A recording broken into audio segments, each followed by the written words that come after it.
આખા દેશના સરપંચોના ખાનામાં 2.5 લાખ કરોડ રૂપિયા નાખ્યા નરેન્દ્રભાઈ મોદી. 2.5 લાખ કરોડ. પાછું એ કેટલું પાકું છે, આ વિષય એટલો જ સમજવાનો છે આપણા ગામડાવાળા, કે 2.5 લાખ કરોડ જ્યાંથી મોકલ્યા એ 2.5 લાખ કરોડ અહીં પહોંચ્યા. આમાં આમને મળવા પાત્ર રકમમાંથી એક આનો ઓછો ન થાય. એ રૂપિયાને કોઈ કાણો ન કરી શકે.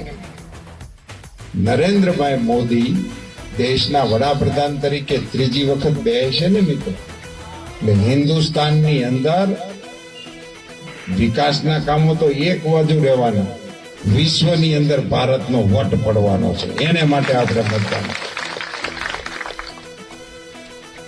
આપણી આજુબાજુ જે ભૌગોલિક રીતે આપણા દેશની સ્થિતિ છે, એક બાજુ પાકિસ્તાન, એક બાજુ ચીન, આ બધાને ખમા કરવાની ક્ષમતા જો કોઈ નેતામાં હોય ને તો નરેન્દ્ર મોદીમાં.